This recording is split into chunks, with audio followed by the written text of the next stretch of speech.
back, everyone. In our last match, the Super Hot crew took down Fnatic, and I'm here to take a closer look at that game with Demon and the Fisho, starting with picks and bans, and coming out of all things and all the ADCs on the table, Reckless decided to go for Twitch in the very first rotation. Very surprised, and also meant Super Hot could easily make a comp around it to, okay, how are we going to kill this Twitch here? Remember, it takes 6 seconds now to stealth if you get hit during your Q, really, which basically means Twitch is such an easy target to shut down. So a bit surprised about their first pick. Really showed also that Fnatic wanted to use one of their standard pick comps. It was also interesting just to hear from Mr. Rales as well, talking about how he was planning to go Cogmore, switched it to Lucian. Lucian again working out well, going with the standard build. Yeah. It's the right build to go, and everybody's, I think, finally catching on. Yeah, absolutely. Then talk about the beginning of the game, because Fnatic, as you said, their beloved pick comp, and it was working out in the beginning. I mean, sure, yeah, they got ahead before the real crucial team fights actually started. They managed to play well with it. However, Reckless never really got going in this game here. Twitch, I believe, actually was the first game since he joined the LCS where he didn't pick up a kill. So for him, it wasn't a good game. It was very easy for Super Hot also to shut him down. And Fnatic, in team fights, never really had the damage they needed to take down all these bruisers here from Super Hot Crew. Yeah, and if you look at the team comp, it's the exact same one they took down SK Gaming with. It was, you know, everything in there. They almost took down Alliance. Of course, that was the base raise fight. The pick comps from 4.9 with the Twisted Fate, with the Reckless on Twitch, as you mentioned. It just didn't work in this one because, frankly, there was no one to pick off in Super Hot Crew. They were always together in groups. Also, maybe the Fisho, is there something related to the fact that it took him a little longer to get going the Twitch, and that was the window they had initially, and they just didn't have enough damage because of it? Well, all in all, I actually just think Super Hot Crew's teamfight comp was so good against Twitch because he has no jumps. He's an easy target. If you look at the rest of the lineup from Fnatic, Twisted Fate, no jumps. Yeah, okay, you run Ghost Flash. Still, once you get locked down, you're not going anywhere. Lulu, same deal as well. I mean, there's every single target or every single champion from Fnatic could be shut down or could be locked down by Super Hot Crew. And once they actually got onto them or landed a knock-up, Yasuo would jump them, and the whole fight would just start. So overall, I just think Super Hot Crew had a better teamfight comp, and once they got them to teamfights, Fnatic weren't far enough ahead to actually do anything. Yeah, let's actually... Oh, excuse me. So I just wanted to say, you know, despite in 4.10, obviously talking about potential AP top lanes, it's the first all AD damage team that I think there's one in 4.10 so far. And honestly, they didn't look too bad. No, absolutely not. Let's actually take a look at one of the team fights where it's very well illustrated that they could pick off people. Let's pull that up on your screen. So Fnatic is actually ahead. We can just roll the clip here. It's a fairly long one. Fnatic group up in this mid lane. They take down the mid tower, and then they turn their attention on to Kazing here on Braum afterwards. Get a kill onto him. He dies, yeah. But after he's dead here, the rest of Super Crew are like, we can still fight this one and actually re-engage. Mimer goes in, Selfie is out of position at this moment, so he's not able to jump anyone yet. He actually delays his ulti by such a long time in this fight. But because they're so tanky, all these bruisers here from Super Hot Crew, because they have so much mobility, they can constantly get onto Fnatic again and again. Look, Selfie here. First he jumped onto Source, then he turns it over to Xpeg, and now back to Source, gets the kill here. Still has ulti at this point, goes back in. And now Reckless is gonna be the target. The Twitch immobile, it's very easy. Once the knockup actually comes in from Selfie, nothing he can do. Pop him, he's dead now as well. So overall, Super Hot Crew, they were so tanky with all these bruisers here, and they could so easily get to the backline of Fnatic whenever they wanted to. And do you feel if they hadn't have just gone back in for that second time, I mean, they were 6-1 up in kills just before that fight, and then Yellowstar came out, made that call, went for the hook. Do you feel if they hadn't gone for that, they could have gone on to win the game? Because they were ahead. They were ahead in kills. They were ahead in gold. They were equal in towers, but they were looking stronger. So it's very hard to say, but often when you see these disengage or re-engage, once you land the hook, you're like, oh, let's go, we can kill this target very easily, and you kind of get a bit too overconfident. So yes, they got punished for it, and immense Super Hot Crew got pretty much back in the game 100%. If they hadn't gone in second time, they would end up trading 1-for-1, I believe, which would have been fine for Fnatic. They could have gone back to trying to pick up targets, so definitely it was a big mistake. However, credit to Super Hot Crew for taking full advantage of it. It may just be another shot calling problem that, of course, we saw against Alliance the other week. Yeah, absolutely. Very quickly before we go over to the caster again, Rengar, the first one we've seen in the LCS. Quickly wrap up, what did you think of his play right here? The first time we've seen him here, of course, in OGN just this morning. So a bit of a slow start from Impaler, but once he actually got some items going and got to team fights, he was very, very strong. He built a lot of damage, but there was a Ghost Blade for him as well, so he tried to just focus on being somewhat of an assassin jungle. You can obviously also build him tank if you need it, but this time around they just wanted more damage. Yeah, it's something we saw from the career, obviously, this morning. We saw the tanky build, and we've also seen the damage build. Impaler went full damage on this one, that's for sure. Wanted to get the damage down. And you saw, when he got caught out, he went down very quickly. But if he could catch on someone like Reckless, which started a lot of things off, destroy them. Yep, absolutely. Solid play here from the super hot crew. Now, changing players in the middle of a season can be difficult for a team to adjust to. And the Copenhagen Wolves' Unlimited tells us that his team is ready to start climbing the standings. I'm kind of where I expect it to be, because changing members in the team is a hard thing and we have to adapt. So I expected us to not do so well in the beginning, but then step up towards the end. I think we already started changing. We did create a schedule where we wake up early, we practice more, we play solo queue before scrims, and we try much more. So I think this is the first stone, and then we're gonna build on it. First stone and then build on it. The Copenhagen Wolves certainly need to be building on things right now, because it's not looking all that great for them in the table. And that, of course, brings us into our last match of Week 6 as Gambit take on the Copenhagen Wolves. Gambit currently hold the 1-0 lead in the head-to-head after Genja, of course, carried them to a big victory in Week 3. And yesterday, Gambit took on the Super Hot crew and started off really well early and into the mid-game too. Then the later it went on, it became quite clear that the Super Hot crew were really scaling up and coming back into that one of 3 or 4 team fights in a row. We also, again, have to say that Gambit was somewhat fortunate, I think, to get the win after the Super Hot crew focused on the tankiest member in the team. Gambit won the fight and then just closed out the game straight after. Yeah, you know, Gambit came out of the gates really swinging hard yesterday. They pushed the Super Hot crew to the limits. At 30 minutes, they had Super Hot crew on their inhibited turrets, but the problem is they couldn't crack that final line of defense from the crew.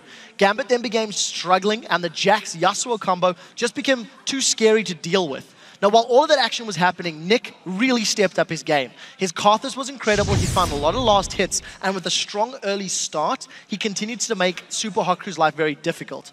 But I do want to say that I think the Super Hot crew would have won the game yesterday if they did not make that bad call to engage on Gambit at 50 minutes.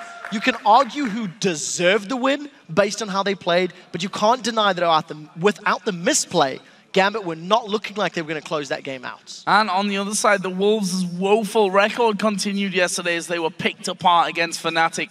After their great performance against Alliance in the London final game, I actually expected a little bit more for them, but they showed that they're still really struggling. They went into the game with a late game comp featuring the Kayle and the Ashe for the first time in the LCS that really needed time to get going, but they took the fights too early on, which then set them behind even further in their scale into the late game. Yeah, so the Wolves actually had a solid team composition, but they just didn't play it well enough. This was the first Ashe that we've seen all year in Europe. Woolite missed a lot of ultimates. In addition to joining his team in those early trades and those team fights, they all backfired. They lost out in a 3v2. They gave Reckless a double kill in the process. Then the Wolves started a dragon fight, which, yeah, they got the dragon, but they lost 4 more kills while doing it. I'm not trying to put all the blame on Woolite because it was a team decision to make those plays, but they just did nothing to help their team's chances at securing a win. And for the Wolves, things really need to change. There's no more room for error because their record in the split is 2 wins and 11 losses. And it's starting to become very scary because the prospect of climbing from the bottom summer promotion tournament zone to playoffs is getting significantly larger. Still a lot of work to do for the Wolves. We'll see if they can start that stepping stone adventure up the table. We're going to find out soon. But first of all, we're going to check out the starting lineups. On the blue side today is Gambit with Darien in the top lane, Diamond in the jungle, Nick in the mid lane, the AD carry Genja, and Eduard the support. And of course, on the red side, it is the Copenhagen Wolves, with YoungBuck up top, Airwaks in the jungle, cowTard playing the mid lane, Woolite on AD carry, and Unlimited playing the support role. So, as the players then prepare to head into Champion Select, let's check out your votes. According to the numbers, you picked Gambit, not surprisingly, by 77%. They looked pretty good yesterday. Their early and mid game was solid, and unfortunately, the composition against the Super Hot crew just got somewhat outscaled. I want to see if Nick is going to be allowed to play Karthus again, because he did a great job yesterday, and Nidalee's not available in 4.10, which was Nick's go-to champion. So that's where my focus should be also whether or not we're going to see Darien getting his hands back on the likes of Aatrox. It is a champion he likes to play, has played numerous times in the past. So some interesting picks that can come from the side of Gambit. Also looking forward to seeing what the AD carries go for. Of course, I mean, it's Genja, possibly the weirdest AD carry in the world if you look at how he decides to build. And even we come back into 4.10 now, makes it even more interesting to look at it against Woolite, who himself yesterday, as you mentioned already, picking up the Ashe. Well, let's have a look here where the bans come down. Actually, an Irelia ban aimed at YoungBuck. His fantastic performance against Alliance in London, obviously earning him that one. First ban for the red side will be Kassadin. No real shocks on that one. And it looks like Gambit actually going to focus towards Airwaks, who's played brilliant on Elise. And yesterday, Eduard returned to Thresh once again, and he had a very good game. I would argue it was the second best Thresh of the day. Yellowstar really, took home the honors of the best, in my opinion, but you can't deny the fact that Eduard was playing a very good support role. And it's a champion that he's somewhat avoided. He hasn't gone back to it for whatever reason. But definitely both of these teams taking their time. Lucian is still up and available, as is Caitlyn, which is something Genja has also was trending towards in the past, and I just noticed has been banned out. Thank you for pointing that out, Joe. To be fair, it is a 0% ban rate so far, so you could be forgiven for expecting maybe Caitlyn wouldn't be banned in this game. I'm blaming my notebook. It was covered by my notebook, Joe. That's going to be taken away then from Genja. Now, it's funny because when the AD carries of the LCS basically stopped playing Caitlyn, that's when Genja said, you know what, I'm going to start playing Caitlyn now. And now that she's come back into Fortunes, that's going to be banned away. Ziggs also removed from cowTard in the mid lane, always been a solid ban, I think, against the Wolves. Twisted Fate is a champion that we could see them going towards. We've seen it first picked earlier today and in the past. We've also seen Skarner run by Diamond Prox in the spring split, and we've just seen a Rengar, and we've seen Rengar over in OGN a few times today. I wonder if any of those champions are considerations, but the next question is, Kayle. Does Woolite want to go for Ashe as well? Because Lucian's banned out from the Wolves. I was just about to say, or I didn't say Kayle. Kayle left completely open here in this one. See if it's a case of the Copenhagen Wolves wanting to kind of let one strong champion through, take two of their own. They actually go for the Twitch, which has been a regular pick for Woolite, and Airwaks will be taking Evelynn in the jungle after Elise was banned. Okay, so if I were Gambit, I would throw Kayle to Darien. Let him do his mid lane Kayle thing that he's done many times in the past. I would also consider a Twisted Fate even more heavily, because you can negate all of the power of the stealth from Twitch and from Evelynn if you go that route. So there's options here for Gambit. The only thing Gambit need to be aware of is just how heavy and how scary the pick power is from the Wolves, and how quickly they locked those two champions in, because there was no hesitation from them in terms of those two picks. So for Gambit, Nick's gone through 2 or 3 different AD carries, let's call them. Tristana, we've thought, may make a reappearance. Vayne, another champion that we've been speculating about as well. But I think the Thresh pickup for Eduard, considering his real return to form yesterday, would be a good one. They do lock that in, and they're going to take Jax. So that's going to be a mid-lane Kayle here for Nick. Again, a champion that he was already playing in that mid lane, and they'll take Jax in the top lane for Darien. I tell you what, that's 3 scary picks, especially if you look at the likes of Kayle and Jax towards the late game. And that's something that Gambit was struggling with yesterday. Gambit's composition yesterday was outscaled and was put under pressure. With the Jax top lane, if YoungBuck wanted to run something like a Renekton, that could help him get some lane dominance, especially if he gets that one-on-one scenario. He did also run Renekton yesterday. It would also allow them to go for some sort of pick combo. Get the stun down from Renekton, allow Evelynn or Twitch to combo with the rest of the team. But I wouldn't be surprised to see if Gambit wanted to try force a 2v1 scenario or something along those lines. So a lot of options for the Wolves, and for the time being they're going with a potential Lulu top, which may end up being like a Protect the Twitch style comp, which is somewhat different than I was expecting. Yeah, and cowTard seemed a little shocked there towards the end of picks. He was kind of like hammering away on his keyboard. Yasuo mid could be a thing. Every time Unlimited most of the times Unlimited run Zyra in the past, it has been with the Yasuo, and while cowTard's Yasuo is pretty solid, they've been unable to string together wins. They did a decent job against Alliance many weeks ago. But my instinct with 2 knockups is this has to be Yasuo mid. Oh, look at this then. Corki going to be picked up to be played in the AD carry role for Genja, and they will take Elise for the jungle for Diamond. Played a 6-4-12 game yesterday against the super hot crew in that victory. We'll see if he can bring that form here again today. And now, I think the more interesting part, what are the Copenhagen Wolves planning with this lineup? We will see what they lock in, but my instinct is that it's going to be...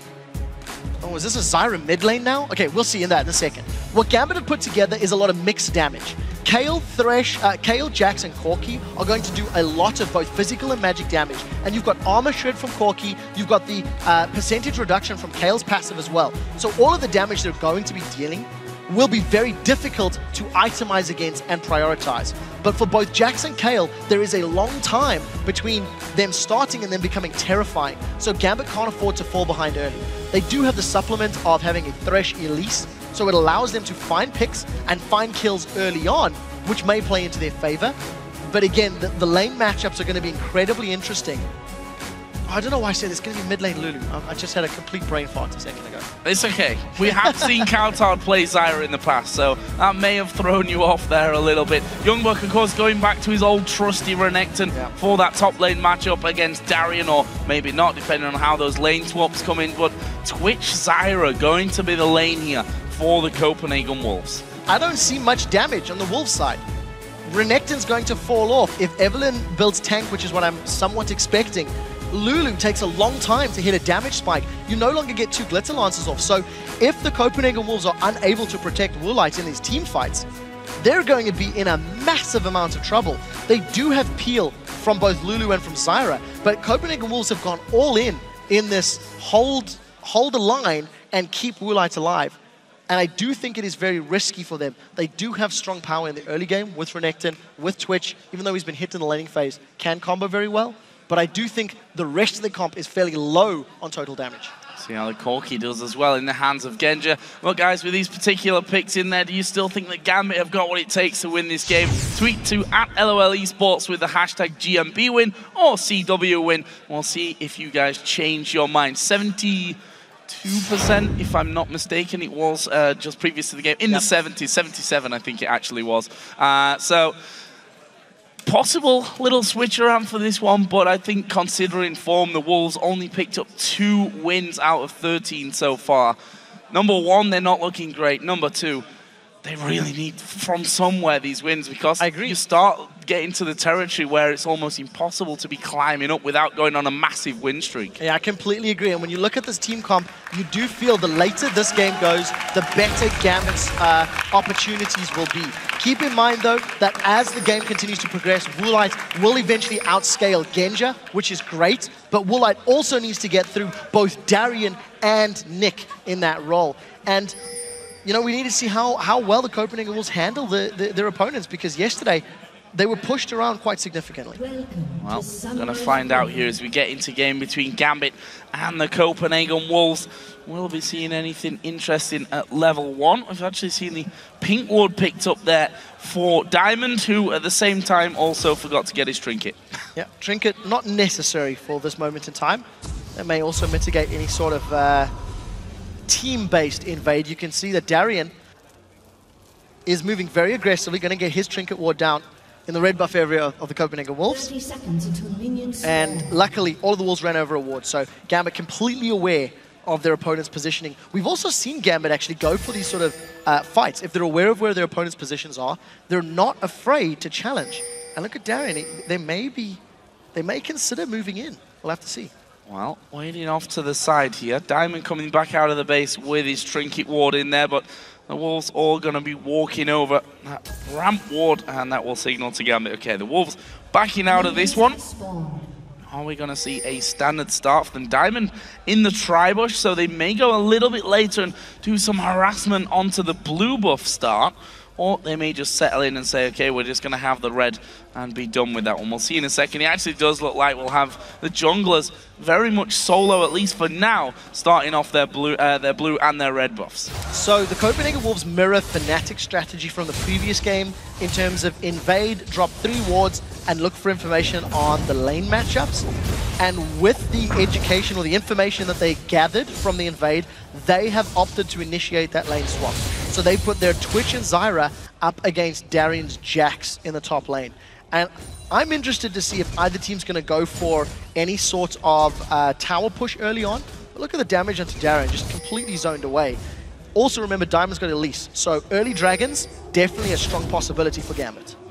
What are they thinking here? The Copenhagen Wolves actually going to go maybe for a look at the blue buff. Already secured their own as cowTard and Nick here having a bit of a level 2 fight in that mid lane. Ward put down by Nick to give him the vision, but this blue buff looking like it will be smited away and taken for the Copenhagen Wolves in this early stage, whilst Airwaks already got his. So that's 2 bluffs, blue buffs right off the start. We could shorten it to bluffs. I'm not sure that's going to catch on in the community though. And then go back to his rough. So strong start for the Wolves, using the numbers to their advantage. Gambit did not go for a blue buff invade, even though they had Genja and Eduard in the tri-bush in the bottom half of the map.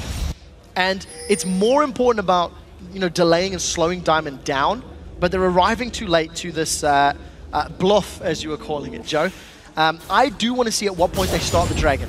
With the Elise, it becomes quite easy and efficient to juggle the tower damage from early level dragons.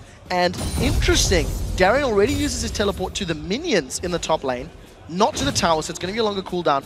Also, Woolite and Unlimited now moving to the bottom lane, so immediate lane swap. Copenhagen Wolves maybe psyching themselves out. Yeah, which I think is a risky play up against a Renekton who's going to give you a bit of problems in the early stages. He's going to have the sustain himself, especially with the Doran shield start that YoungBuck has gone for there. So we'll see how YoungBuck decides to play this one. Of course, he's also got Evelynn on his side, so he can come in there without really being detected too much. And we see that Darien pushed quite far up in his lane already, and Airwaks is coming around. Yeah, Darien always goes aggressive at low levels with Jax. It may cost him right now. Silence is all we need, I think, for this one. Darien too far up the lane. Didn't even bother to use his flash there. As soon as Evelynn appeared, knew that it was going to go down. Nick and cowTard again, though, going to go heavy against each other. Who's coming out on top of this one is a hook down bottom, also going to catch on towards Unlimited. They've got Elise there. Corki going to Valkyrie in. Great little cocoon as well. And it's finished off by Genja. Oh, very well played in the bottom lane by Gambit. Mid lane's traded damage. I do want to touch on Darien going Doran's Blade first. He's got 3% lifesteal, and we'll talk about that in a second. Nick is going to get caught. Oh, it's going to be a lot of damage once again. He flashes, Airwaks flashes in as well. Turret hits coming down. The shield from Lulu. No more turret hits coming in as well. And Airwaks made 2 appearances in lane and picked up 2 kills for his trouble. So strong start in terms of picks for Airwaks. We'll get to the strategic play in a moment, but I do want to touch on the double Doran start for Darien. He's got no lifesteal in his runes or mastery, so 6%. And it's interesting to see the change because until you hit 100 AD with the 3% lifesteal, you don't get as much life back. No, it's even higher for melees. So it's not an efficient method of sustaining. And I want to see if Diamond's going to come up to help gank and support Darien. Traditionally, starting with the Doran shield will give you more regen at lower levels and also help survive against the damage that Renektons are putting out. Yeah, and YoungBuck is just going to bully him out of it, surely here once again. We see that TP less than half cooldown coming in as the counter-strike going to be used, and Darien no mana left because he has to use that extra to try and get the farm while he's there and stay safe. He's going to have to recall out of this lane completely, and this is going to allow freebie farming time for YoungBuck. So this is something that is still very impressive for Darien. He often feeds in games, but he always has decent CS. He was 5 CS behind YoungBuck before being forced out of lane, and the minion wave is not being pushed super heavily. So we need to keep tabs on how Darien does in terms of experience and last hitting, because that's what really matters in terms of the matchup. What was very good is Airwaks' early ganks. He managed to get the kill on Darien as well as the flash and the kill on Nick. So if Airwaks continues to do that pressure and go for those ganks, it'll work out very well. He's also opted to go Spirit of the Elder Lizard. So he's going to supplement some of the lack of damage from the rest of his team. He's got access to his ultimate, and he's going to go on Genja and Eduard. Oh, they spot Airwaks, but he's got his ultimate available. Eduard going to flash away, but that means he goes down. We see Genja Valkyrie out of things, and that means another kill for the Copenhagen Wolves. This time to AD carry as Darien comes back in lane. We can see YoungBuck already diving on him, and I think this is the strategy here for Darien. Come to lane, use all your mana to get as much farm and pressure as you can. Recall, come back to the lane and do it all over again till that teleport comes up. With all of the minions... Oh, that was close. Tiny bit slow there, YoungBuck. But with all of the minions that were fighting with Darien in the top lane, YoungBuck actually didn't really want to stick around. And you highlighted the strategy from Darien. He's often given up CS for slightly different plays in the past. When he was playing Kayle for Gambit, he did that duo mid lane strategy to try and shut down Froggen a few weeks ago. And it was actually against the Copenhagen Wolves where he did it the very first time, even earlier than that. But he is starting to struggle. 20 CS down, YoungBuck's got himself a Vamp Scepter, and he continues to put authority in the top lane. Gambit are also losing the middle lane. cowTard, with the help of Airwaks, have put Nick onto the defensive foot. So Copenhagen Wolves, with their strong early game comp, have got an early game lead. So let's see now. Darien has gone back towards that top lane. We see the Airwaks, who was able to steal away the first blue buff of the game for the Copenhagen Wolves, will be moving in here this time though. It's already gone, but had to be smited by Diamond. No, that is completely a lie. It was smited by Airwaks and then lost auto attack by Nick. Okay. So that's where the confusion came in, because I saw the blue wolf go with the smite. Diamond, it wasn't the smite in it, but it still goes over to Gambit, which is the important thing from their side. Yeah, one auto attack too early for the side of Airwaks. And, you know, very, very good start for him. He's been extremely present in the standard lanes. He was able to punish top and obviously punish middle. But now we need to see how he plays it. Look at that hook from Eduard. Max Ranger actually going to go for this one here. Good plants down from Unlimited. Will actually slow the progression. And look, cowTard now coming down towards his bottom lane. Gonna spot Eduard completely on his own. But cowTard might actually be in trouble. They've got Nick. They've got Diamond coming in. They choose to bring Nick in with the Lantern. There's the hook on towards cowTard. His Wild Growth's going to not help him enough. And that will be Genja getting his second kill of the game. Very, very strong play from Eduard. He pulled Thresh out yesterday, landed a lot of good hooks, and he's doing it again in this matchup. This is helping Genja maintain his CS advantage, and with the assist on Nick, it's going to help him out to make up that CS deficit that he's currently struggling with. If Gambit can continue to string together kills like this and delay Copenhagen Wolf pulling ahead, their composition can do very well at scaling and do very well, especially if they want to try play split push, play the lanes, because Jackson Kayle can do that incredibly well. And that's why we've got a little bit of time here. Take a bit to talk and look at Darien specifically, because went back a couple of times here, picked himself now up a chain vest. Those boots going to come in handy when you have to run back to your lane every single time. Also taking as much as he can from the jungle when he goes through there as well, waiting now for YoungBuck to actually push things up onto his turret. And with all that, he's lost about 35 CS. However, look at this, the Copenhagen Wolves now grouping up around the Dragon. Gambit aren't anywhere near this. This is a surprise. You know, Gambit initially had the numbers advantage. They were the ones that had their AD carry support bottom. And with the number of ganks that Diamond has put, you know, that Airwaks has put on the bottom lane, it's applied so much pressure that the moment Gambit had backed away, Copenhagen Wolves have taken advantage of it. Unlike yesterday, the Wolves have picked a time to go for Dragon with a comp that can do it in the early stages. Gambit don't really want to look for the big team fights around Dragon because their comp will just simply be weaker without all of the items. Darien continues this aggressive top lane. He's even thrown his ulti down. Throwing his ulti, and that's because Diamond's actually coming in there as well, although maybe a little bit early to put the aggression onto YoungBuck. That means that Diamond won't actually be there to get a kill for them. However, they might be able to free up a little bit of time in that top lane. Airwaks actually doing a similar thing, going to try and come across the cover. But again, Darien burnt through all his mana. With that one, he's going to have to recall. Does have TP back up, and with that Dragon going down, we'll see if he actually goes up towards the top lane. Although I'm not sure that Gambit really realized just yet. Yeah, I wish I had been counting how many times Darien has recalled.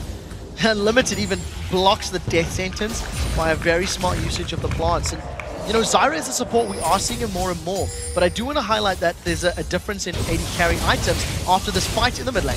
Oh, cowTard going to take a lot of damage, puts the polymorph back down, and Nick not wanting to go too deep on that one. No Ignite to really finish off. Wild Growth and the Ignite were both available here for cowTard, and Darien has now been spotted. He needs to be really careful there. Yeah, Nick with the early Berserker's Greaves also going to allow him to be more mobile and potentially go for those backs. They've hooked Unlimited! They've hooked Unlimited, he comes into the box. I can't see him getting away. We'll actually use the flash there. Woolite trying to turn it around on towards Genja, but there's a lot of damage back onto him. Genja decides to back away with the poison going as Diamond comes around. Can Can he get under the turret for this one? He's not going to try. But Woolite on Unlimited using pretty much everything. In fact, they did use everything there to stay alive.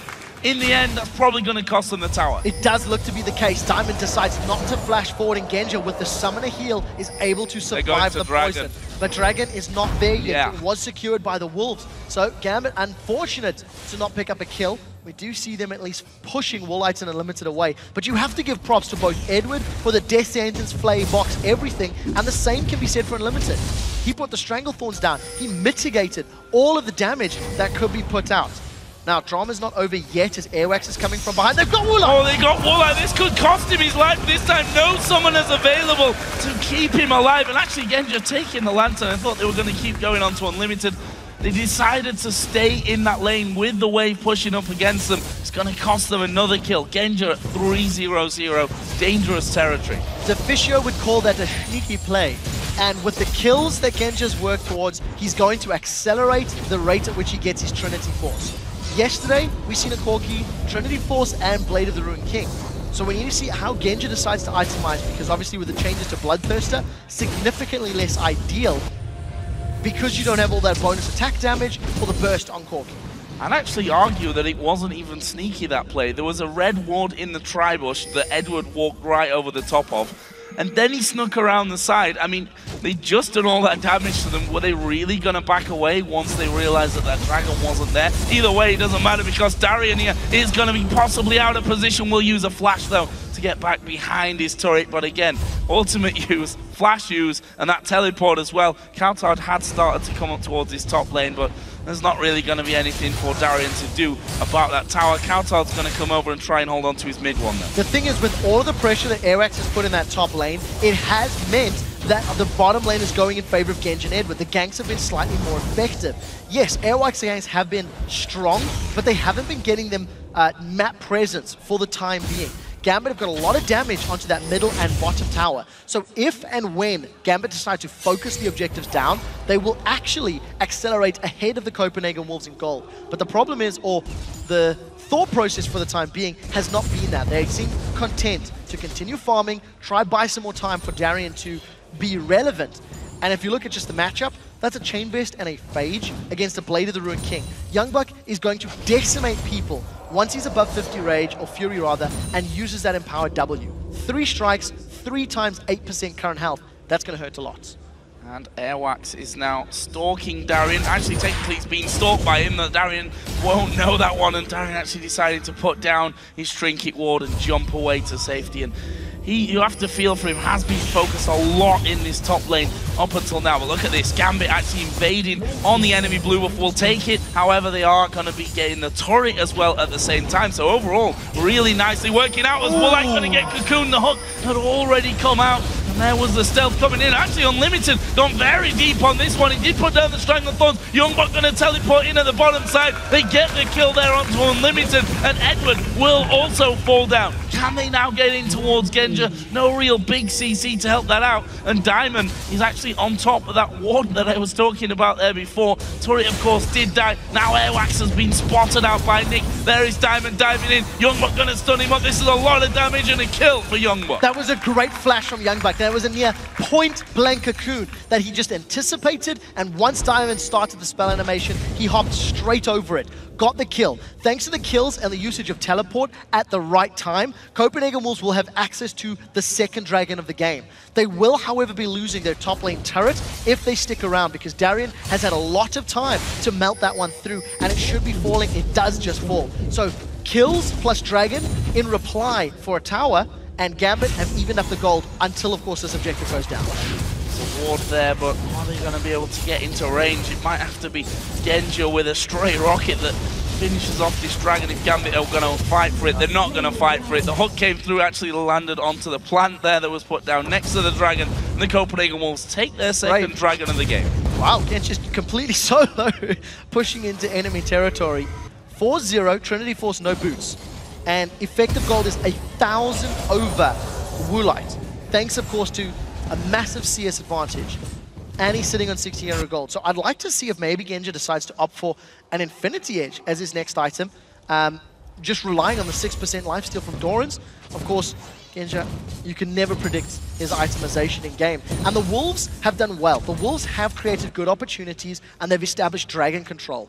But because they've lost all of their outer turrets, they're not very far ahead on gold. And when you consider the Gambit are going to begin outscaling them as we get another sort of 5, 6, 7 minutes into the game and further, Wolves need to do more and they need to get more map presence in order to afford opportunities to shut Gambit out. Surely gonna start out squeezing them on the map as well with those turrets down, getting vision in the enemy jungle. In fact, we see Diamond doing just that here as he puts a ward down by the Wraith camp on the red side of the Copenhagen, the red buff side, of course, of the Copenhagen Wolves jungle. Bottom side of the map, though, the Copenhagen Wolves still have a decent control, although Airwaks here has gone over a pink ward, Flay gonna land, that'll bring him out, and he flashes away. Instant flash. Airwaks did not want to get caught out, and another good position from Eduard. Opens with the Flay, looking to get some CC down. Now the thing is, Copenhagen Wolves have got a team comp that needs to be playing, you know, sort of flanking. Twitch wants to surprise people. Evelynn wants to surprise. And while Gambit are struggling to, or surprised, or reacting to Copenhagen Wolves engage, then Unlimited can run amok with his Grasping Roots, with his Stranglethorns. If Gambit ever get into the backline of the Wolves, it's very difficult for them to get away. Once that Stranglethorns is down, there's not enough protection for Woolite, and Woolite, he wants to hunt Genja. Gonna have a go at him with that play to the Ruin King. Instant Valkyrie away. The rat-a-tat-tat coming out, and actually Eduard there will force a flash from Woolite. The man being aggressive in that scenario. There was also a summoner heal used by Genja, so 1-for-1 on that, although you'd rather, I think, use the summoner heal than a flash any day. Completely agree. A little bit of miscommunication between Genja and Eduard as well, because you've seen the Lantern going down, which may have gotten Genja even further to safety. Regardless, Nick and cowTard going at it. All very, very slow after that one, kind of crawling away from each other. What's actually coming around may just interrupt Nick here, trying to push away. And in the meantime, YoungBuck has taken finally this outer turret in the top lane. Funnily enough, that's the first turret for the Copenhagen Wolves this game. None of the other lanes have really been pushing to the turret. No. I mean, Woolite and Unlimited have been dealing with Genja and Eduard in terms of pressure under their turrets. cowTard and Nick have got very good wave clear, and they've just been pushing back and forth. Eduard, he's going to wind up. Let's see if he connects. No, he doesn't. Nice little sidestep by cowTard. And I mean, you kind of not exactly a 50-50, but you go left or right in that scenario and hope that Eduard is not trying to predict where you're going to go with that one. Meanwhile, there's a little bit of a fight here off to the side. There is some good damage out from Genja. That was a big one from Genja. On his rockets, every fourth one will deal bonus damage, plus the Phosphorus Bomb. Just shredded, you know, 30% of Woolite's HP. But what you are noticing from the Copenhagen Wolves is they're starting to group.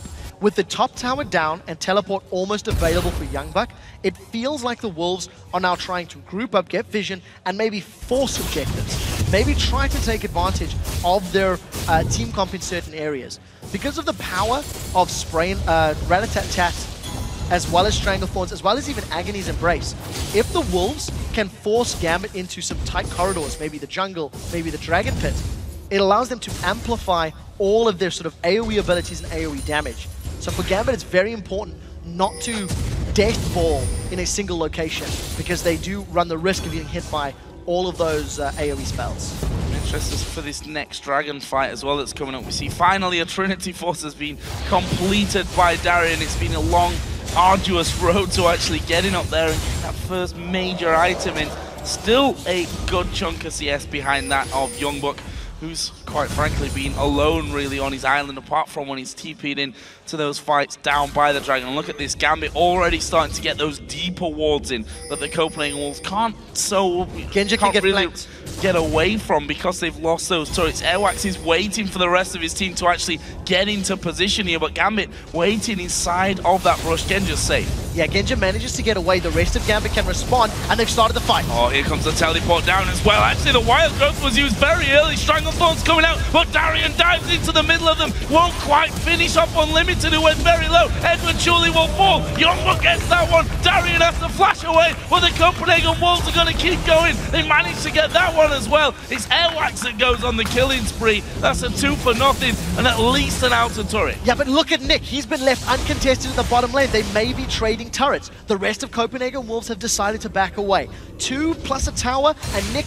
let's see if he can actually secure this objective. It looks like he will be able to. Can Gambit contest the Dragon? They've got their jungler, but he's low on HP, and he has no smites available, so they may be losing the Dragon as well. There's a lot of attack speed already for Nick. He starts his recall, stops his recall, starts it again, and actually Airwaks, I don't think he can 1v1 him here. The rest of the team are finally coming around. There's an intervention. Was an intervention, didn't use it.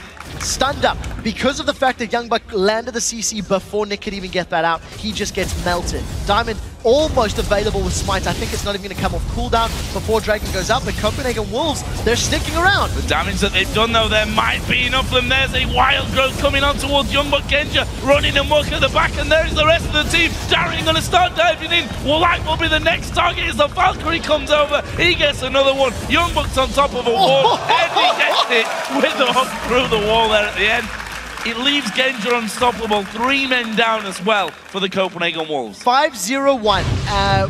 We have to tally up everything in a moment.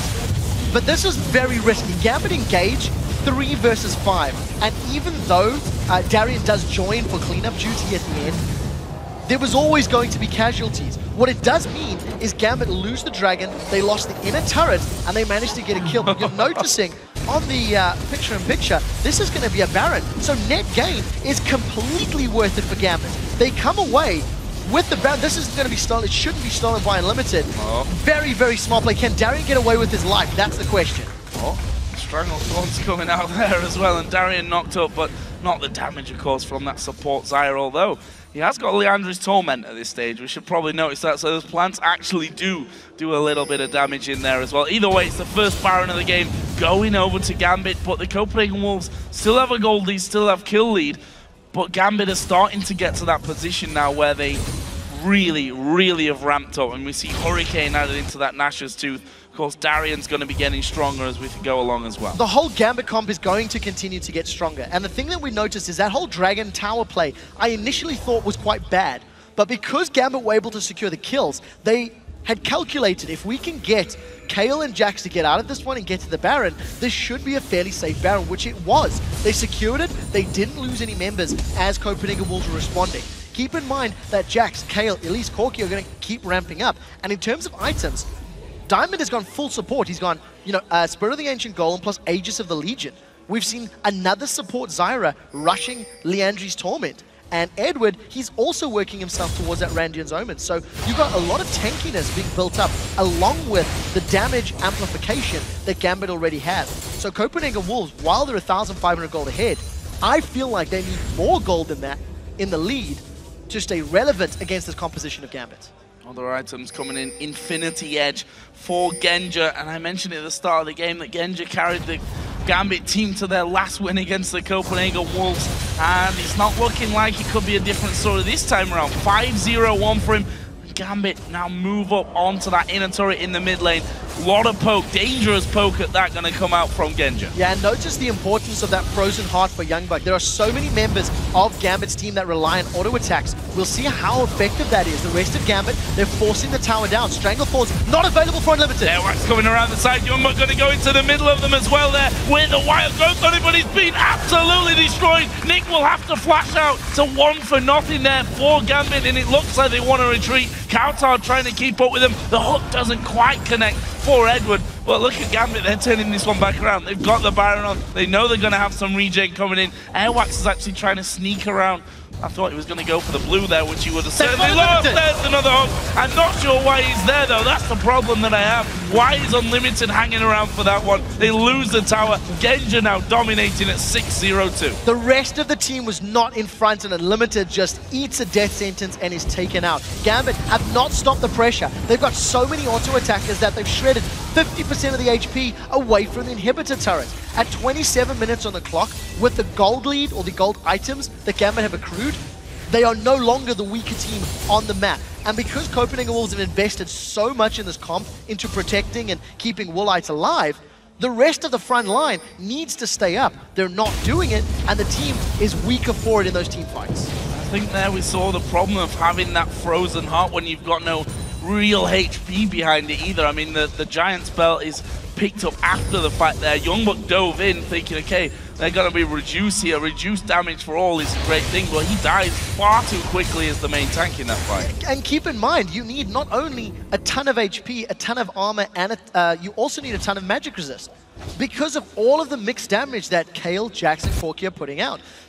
Every single one of them has a pretty good amount of both magic and physical, and it's just making life very difficult for the Copenhagen Wolves. I also have to give props to Genja.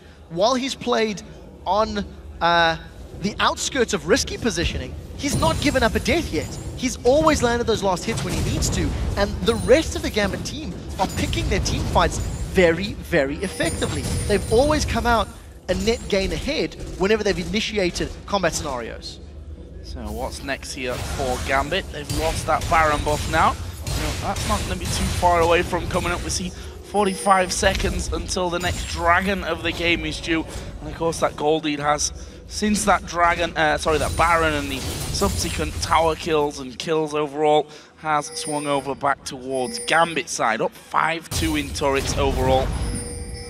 And up across the map, really. We see a needlessly large rob blasting one for Nick, so he's going to have himself that Rabadons here soon. And that's when the Hurricane really starts to pain you. Yeah, and I don't see Copenhagen Wolves being able to siege. Oh, that's a great lantern on Airwaks. Oh, is Genja actually going to go too deep on this one, though? Woolite and cowTard are there, Unlimited coming in. There's another hook, this time onto Airwaks. Wild Growth comes down, Strangle Thorns as well. Have they got enough this time around? They've left Darien completely alone at the back. Diamond was trying to get onto him, and this time YoungBuck doing a great job of keeping them all away. And the Copenhagen Wolves turning this one around. They've got to already. Can they get any more? Gambit able to back off. Genja have just backed away completely there and gone back to the wall. The strength of the Strangle Thorns holding Gambit in place, and because Unlimited was able to protect Woolite, it means he can put the damage down. That Rat-a-tat-tat did a good job to buy time and damage until YoungBuck zoned the rest of Gambit away.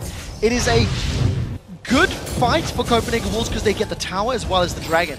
But the two things to note is how much Gambit are split up.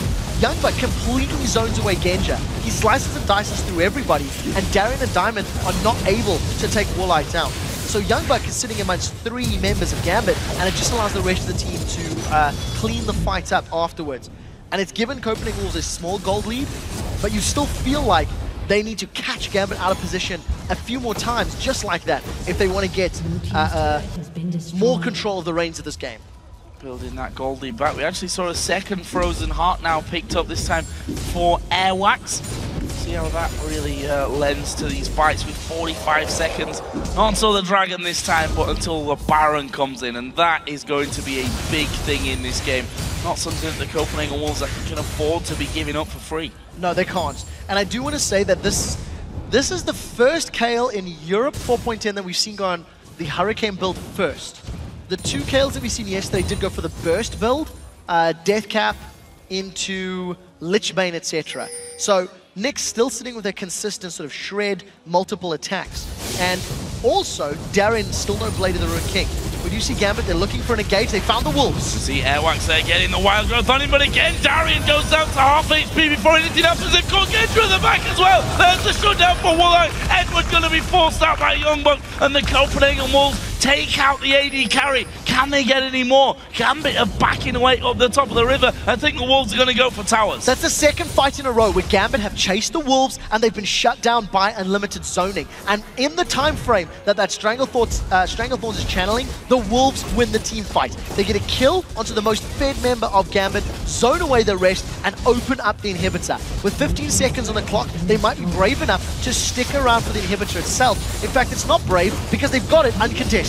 Yeah, I was going to say, there's no one really there to stop him at this point. Gambit a little slow to get back out of the base, and now the Copenhagen Wolves can turn around and try and draw out Gambit towards the Baron. Diamond going very close into the back line there of the Copenhagen Wolves. Good disengage, though, from the Wolves. They're going to run away, but Gambit might feel comfortable enough here to think about going towards Baron. In fact, they're already doing some good damage here and chasing them away completely. Yeah, Genja's coming up from the backline as well. We'll see how quickly he can get himself into this team fight. Copenhagen Wolves have stacked themselves up a lot of armor, a lot of hit points on both Airwaks and YoungBuck, and this is helping them out. A crucial death sentence misses from Eduard, but here comes Gambit for the 3rd time in a row. Trying to get in this time, though, not being able to do it. cowTard is in a precarious position as well because he's not got much mana left. If a fight should actually go down here, we'll have enough just to get his wild growth off, basically, and help get a knockoff, or maybe even save someone's life. What are Gambit going to do now? They want this blue buff. Take that away from cowTard. Fits into the fact that he's got no mana. I also feel like if Unlimited doesn't have his ultimate, then Copenhagen Wolves should be backing away and shouldn't be looking to take the fight. What I do think is great for them, because YoungBuck has got himself a massive amount of armor with the Frozen Heart and the Randian's almost completed, he is in possible kill threat range of Genja. Genja's got no additional, not a massive amount of additional critical hit chance from that Trinity Force to back up the Infinity Edge, and he also has no additional armor penetration outside of that Gatling gun. So YoungBuck should be able to stand toe-to-toe with him for a while, and if YoungBuck gets a good stun with Blade of the Ruined King, may even be able to out 1v1 him. We will be finding out probably sooner than later because Gambit are playing the bait game. There are minions on the bottom wave pushing up for the Wolves, and the Wolves have just caught Genja. Oh, Genja, quick Valkyrie away, but he's lost half of his health, and that may just be enough here to signal an attack for the Copenhagen Wolves. They push those super minions down the middle lane. Genja's trying to get some HP back from the Wolves. That'll be the creep camp rather than the team, and the Wolves get themselves in prime position now to bring Gambit back over. We see the heal coming out from Nick. They need to get him healed up. Actually, forget that. It looks like Airwaks is recalling. Unlimited is recalling as well, so the Wolves don't want this one. Gambit themselves seem to have backed off far enough to indicate that they're not interested just yet in that Baron. Playing that one a little safer are the Wolves. Now, they've done a very, very good job at dealing with Gambit when Gambit are initiating onto them. And what the Wolves have done effectively as this game has progressed is they've translated those victorious turnaround fights into objectives. But until Gambit have made plays, Copenhagen Wolves have not been able to create situations for themselves. Their composition can flank and can surprise with Airwaks and Twitch, but they haven't had the greatest of success doing that. So I think for the Wolves, they are looking to continue this sort of reactive play style in areas where they're comfortable to have team fights. Because of the fact that every time Woolite has tried to pop out and kill Genja, it actually hasn't worked out in his favor for the last 15 or so minutes. We'll see if this trend continues. He's just picked himself up another BF sword. And the vision game around Baron has been an interesting one because neither team has really tried to play the bait game. Neither team has played patient and tried to force their opponents to come and face check it. I think that comes down to a lack of security, really, in this game for Gambit after losing those couple of team fights. Look at this, there's a flank from Airwaks. This is where he could really excel, especially if Gambit get themselves grouped up together. They know that Diamond is off to the side. Airwaks is now behind enemy lines. They're going to go for this one. He gets the ulti up onto 2. Who's the focus going to be? Looks like they're trying to get back to Genja with YoungBuck, who gets pulled in there. But Nick being destroyed by Woolite. Going to use a last-second intervention. Diamond will go up in the air, but he's going to pay with his life. It's only a single kill, but loads of them. Actually, there's 2 kills. Edward went down, of course. The others really low, have to go back. The Wolves, they don't really know what they're doing. They run halfway in, halfway back. Inhib respawns. They'll take that and surely go Baron here. That was an exquisite flank from Airwaks, and that was the first successfully completed one this particular game. Airwaks manages to come right behind, zone out both Genja and Eduard. And again, I'm going to talk up Unlimited. His Stranglethorns forces everyone away. So because Nick and Darien can't jump to the backline of the Wolves, it just allows Woolite all of the space that he needs to get those rat-a-tat-tat auto-attacks down. Copenhagen Wolves will secure Baron. Gambit will secure Dragon down in the bottom half of the map. They should be close-ish in total gold at this stage in the game.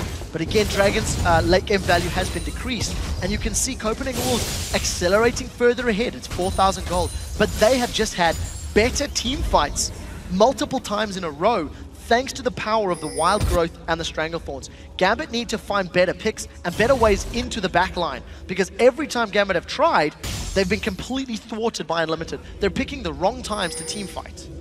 We saw Darien before that fight actually kicking off, getting himself a Warmox armor. It's not a case of I need magic resist and I need armor and I can't actually afford either of them right now, so Warmox it is. I definitely think so. It is a very efficient stat. It synergizes just with, you know, it amplifies the armor and MR that he gets from his ultimate by making it more effective. The only problem is there are 2 Blades of the Ruined King on the opposing side. So you stack up that HP, and with the new blade, if your target has 937 HP or more, each auto attack from a Blade of the Ruined King, thanks to the percentage damage, will deal equal damage to an old Bloodthirster. Darien currently has 3,489, so just a little he's bit going to take a ton of damage every time Woolite opens up on him, and Woolite's still growing. He's going to deal more damage than Genja in this late stage of the game, and Gambit need to shut him down if they want to win team fights. Wolves making a move towards that bottom lane. Actually, they've caught out YoungBuck here in no man's land. Slice and dice won't be enough to save him. May have opened up this bottom lane though. Gambit not far enough up to be thinking about any kind of base race here. They may try and head them off, but that's a Baron up Wolves team. I don't think they'll bother. Just trying to stop them going towards or going any further into the base and for that inhibitor turret. 45 seconds on the clock. It should allow Gambit to at least push out the wave where the super minions are pushing down. Keep in mind that Copenhagen Wolves have got pretty good wave play in Lulu with that Death Cap and Void Staff, so she should be able to hold off the tower. In addition, Gambit don't really want to tower dive onto a Zyra. Hell, they haven't been able to fight into Zyra for the last 10 minutes, so they've got to be very careful. Wolves have got 15 seconds to defend before YoungBuck is up and available. Gambit are looking to siege. The only thing that can really cause them a lot of trouble is a strong Stranglethorns or Agony's Embrace. You see, I think this is the smart decision from Gambit. Yeah, Airwaks was already behind them. Split. And splitting up from it nicely, but that's actually going to leave Eduard and Genja alone. And look at this, cowTard is going to be coming in there quickly. Good hook onto cowTard. Genja will be allowed to get up towards the side, and the rest of the team coming around from this one. Woolite has picked up Genja now. Can they get any more from it? Darien split between cowTard and Unlimited, but Diamond the focus for the Copenhagen Wolves. He goes up in the air. Woolite will finish him off for the triple kill here with Twitch. Darien is too low to do anything. The Wolves going to try and push it home, and they've even got cowTard trying to chase him down. He gets out. So Darien survives, but I don't think it's going to be enough. Gambit completely splits up while retreating. They've been flanked before. They're dealing with stealth champions of Evelynn and Twitch, and they give themselves the opportunity to be flanked. Copenhagen Wolves punish Gambit, and they're going to take this Nexus down. They've picked themselves up a win. Brilliant game from the Copenhagen Wolves. Definitely got enough here to finish this one off and taking down Gambit. Only their 3rd win of the season here in the summer split. And a much-needed win as well. A sigh of relief, no doubt, for the Copenhagen Wolves. Gambit just could not break through the Wolves' backline. Every single team fight Gambit initiated was interrupted by cowTard and by Unlimited, and Gambit just couldn't make damage stick to the targets they wanted to.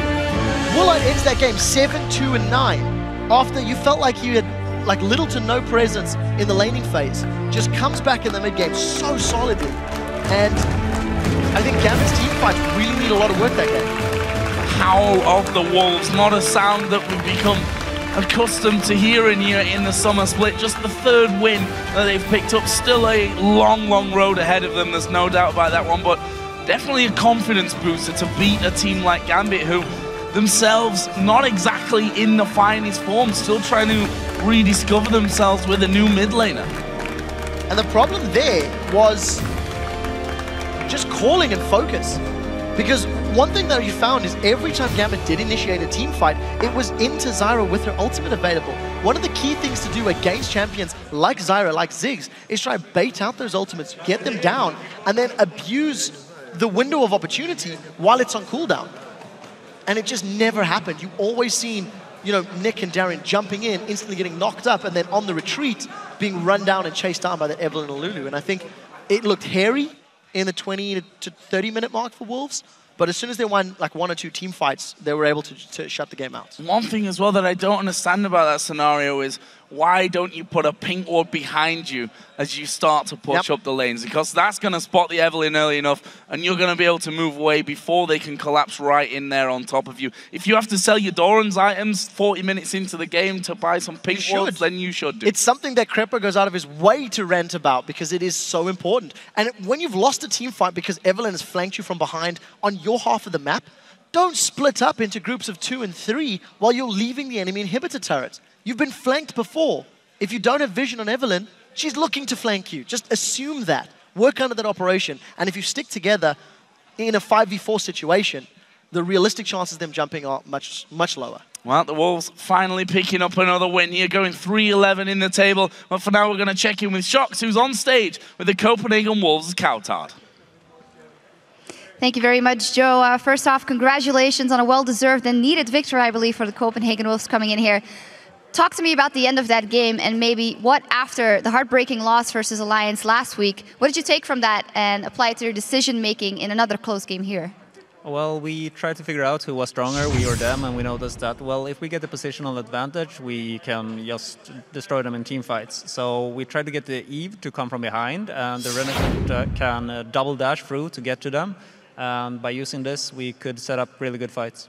And they kept going in on you guys at the end of the game. Were you aware that you guys were actually ahead and you could go back in? Were you kind of baiting them and waiting for the right moment? Yes and no. We were actually surprised with how aggressive they were playing, but it allowed us to easily set up the flanks especially. But overall, I think they wanted to get a snipe on someone of us and thereby winning the game. Because if we get to set up the fights, we get to determine the pace and we would win. All right, then talk to me for the patch 4.10 for the Copenhagen Wolves. You obviously also didn't have that much time to prepare for it, but what works for you in this patch? Well, the meta is slightly changing again. The top lane picks are changing, and I think itemizations are changing slightly. So we still have some adaptation to do, but it looks good so far.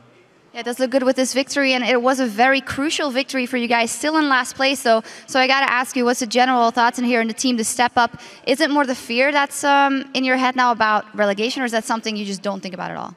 Well, our goal has been to get into the playoffs at least. I mean, we still want to do that, and we are still able to do that. We just need to keep winning. We need to step up our games. We keep doing mistakes. Me especially, this game was really weak from my part, especially laning phase and the early roaming.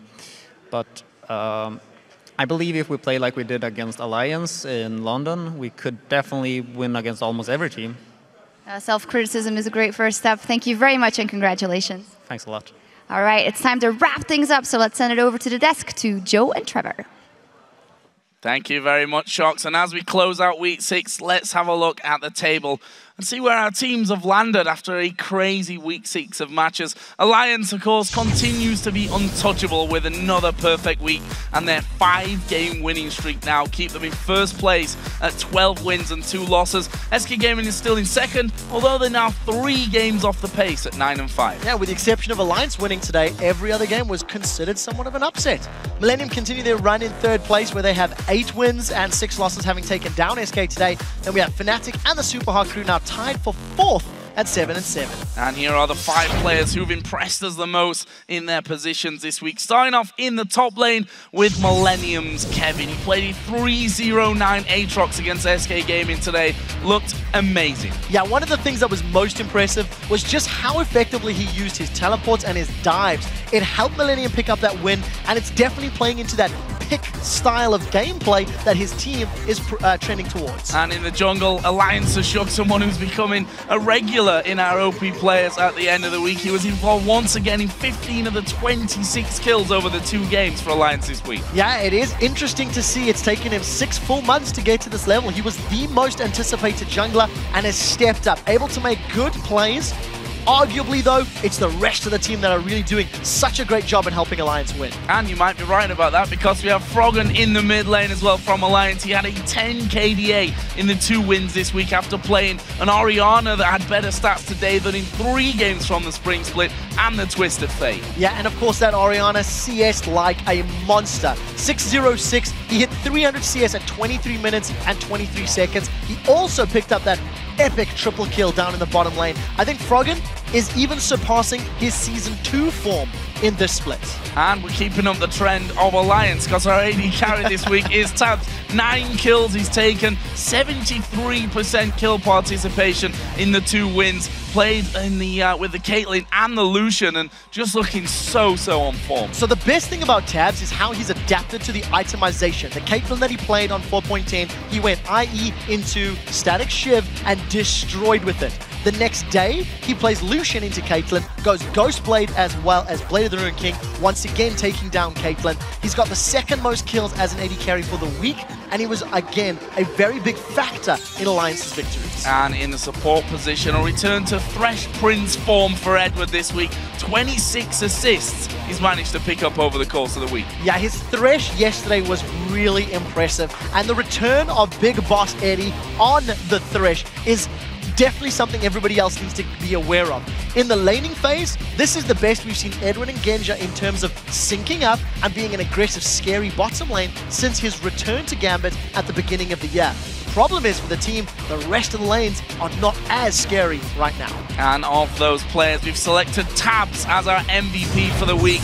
As I said before, such an incredible week he's had with a 19 KDA with Caitlyn and Lucian. We also have a video clip of tabs getting a kill on Cottonex in the mid lane after a dragon fight. Yeah, this particular kill that I'm almost sure happens, he flashes and gets that headshot proc if memory serves. This was our first real taste of the terrifying Caitlyn that tabs could put together. And earlier today, he was talking about those 3 hairs on his neck beard that he needs to shave off and demonstrating his mastery of Lucian with the new itemization and the new playstyle. I'm excited to see how he continues to play because of how drastically different this role is in the patch. Well, really looking like he's having fun, and that's one of the more important things here in being successful, I think, as well. And guys, don't forget, Week 6 of the North American LCS starts tomorrow with a matchup between Team Solo Mid and Counter Logic Gaming, followed by Complexity versus Cloud9. Then Evil Geniuses will go up against Team Curse, and Team Dignitas will face LMQ. Those matches start on Saturday at 9 PM Central European Summertime, which is 12 noon Pacific. And the European LCS broadcast will be back next Tuesday, note the date, July the 1st, with our 2nd Super Week of the split, and we'll begin things with SK Gaming versus Gambit. The 16 games that week will kick off at 5 PM Central European Summertime, which is 8 AM Pacific. And of course, we look forward to seeing you guys then. But up next, we're going to send it over to Freak and Zyrene with the European Challenger Series round of 10 play-ins.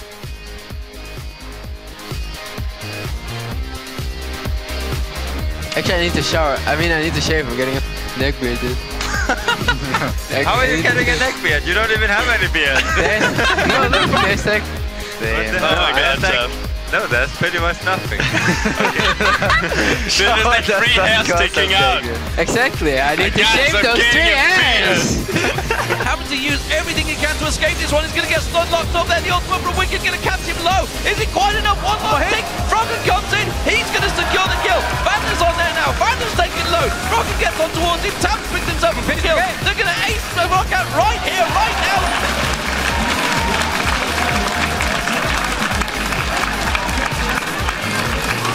Hey Freddy, can you hear me higher now?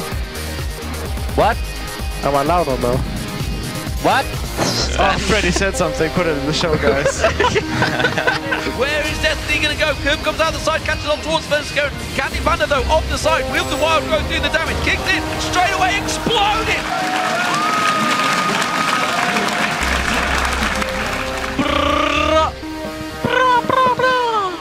Petar being toxic again. It's a joke. Again. Lame is lame, enjoy the game.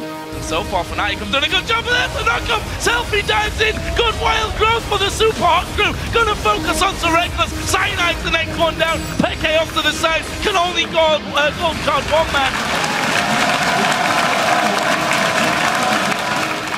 Woolite, sing for me. Will